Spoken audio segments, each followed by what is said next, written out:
আসসালামু আলাইকুম প্রিয় ভাই বোনেরা, কেমন আছেন সবাই? গাজায় যুদ্ধবিরতি বন্ধ হচ্ছে আগ্রাসন। 460 দিন এই যুদ্ধ চলাকালীন যে আগ্রাসন চলেছে কল্পনার বাইরে। সেখানে এখন ঈদের আনন্দ চলছে গাজাবাসীর ভিতরে। ছোট ছোট শিশুরা আনন্দ করছে, এমন মনে হচ্ছে যেন আজ এখানে ঈদ। আল্লাহ নিশ্চয়ই সব জানেন এবং তিনি শ্রেষ্ঠ পরিকল্পনাকারী। তাই তো 460 দিন পর যুদ্ধবিরতি হলো। চলুন আমরা প্রতিবেদনটা দেখি। আর আজকের ভিডিওর ক্রেডিট হচ্ছে দেশ টিভি নিউজ। ভিডিওটি ভালো লাগলে অবশ্যই শেয়ার করবেন, আর নতুন হলে চ্যানেলটি সাবস্ক্রাইব করতে ভুলবেন না। চলুন আমরা প্রতিবেদনটা দেখি। 460 দিন অবরুদ্ধ গাজায় নারকীয় তাণ্ডবের পর মুক্তির অপেক্ষায় গাজাবাসী।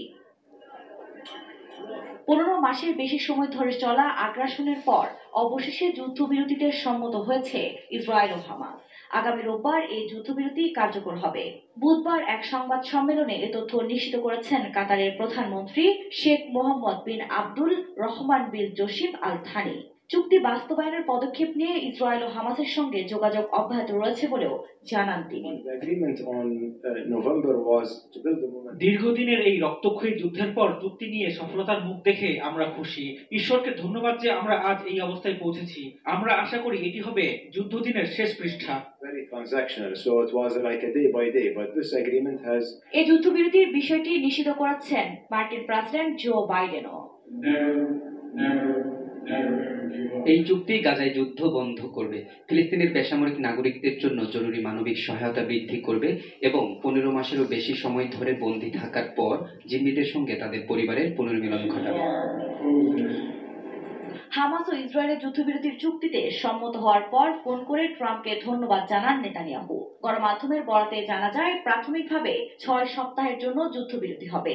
এই সময় 33 জিম্মিকে মুক্তি দেবে হামাস। সেই সঙ্গে যাবজ্জীবন কারাদণ্ডপ্রাপ্ত ফিলিস্তিনি বন্দীদের মুক্তি দেবে ইসরায়েল। আহত ফিলিস্তিনিদের চিকিৎসার জন্য গাজা উপত্যকা ছেড়ে যাওয়ার অনুমতি দেওয়া হবে। বেসামরিকদের গাজার উত্তরে তাদের বাড়িতে ফিরতে যেতে দেওয়া হবে। এছাড়া প্রতিদিন 600 ট্রাক ত্রাণ সরবরাহের অনুমতি দেবে নেতানিয়াহু প্রশাসন। প্রথম ধাপ বাস্তবায়ন শুরুর 7 দিন পর মিশরের সঙ্গে রাফা ক্রসিং খুলে দেবে ইসরায়েল। মিশর ও গাজার সীমান্তবর্তী ফিলাডেলফি করিডোরে তাদের উপস্থিতি হ্রাস করবে এবং চুক্তি কার্যকর হওয়ার 50তম দিনের মধ্যে সম্পূর্ণরূপে প্রত্যাহার করবে। প্রথম ধাপের যুদ্ধবিরতির 16তম দিনের আগে দ্বিতীয় ধাপ নিয়ে আলোচনা শুরু হবে। ওই আলোচনা সফল হলে বাকি জিম্মিদের মুক্তি দেওয়া হবে। সেই সঙ্গে শুরু হবে স্থায়ী যুদ্ধবিরতি। এরপর ইসরায়েলি বাহিনী গাজা থেকে পুরোপুরি প্রত্যাহার করে নেওয়া হবে বলে ধারণা করা হচ্ছে। তবে এ ধাপের বিষয়ে এখনো কোনো সুস্পষ্ট বর্ণনা পাওয়া যায়নি। তৃতীয় ধাপে নিহত জিম্মিদের মরদেহ ইসরায়েলের কাছে হস্তান্তর এবং গাজা পুনর্গঠন শুরু হতে পারে বলে জানান সংশ্লিষ্ট কর্মকর্তারা। তবে যুদ্ধবিরতির পর কে গাজা পরিচালনা করবে তা নিয়ে এখনো কোনো আলোচনা হয়নি। যদিও গাজা যুদ্ধে ইসরায়েল সামরিক লক্ষ্য অর্জনে ব্যর্থ হয়েছে বলে মন্তব্য করেছেন হামাসের সিনিয়র নেতা খলিল আল হাইয়া। 2023 সালের 7 অক্টোবর ইসরায়েলের হামাসের হামলায় 1210 জন নিহত হন।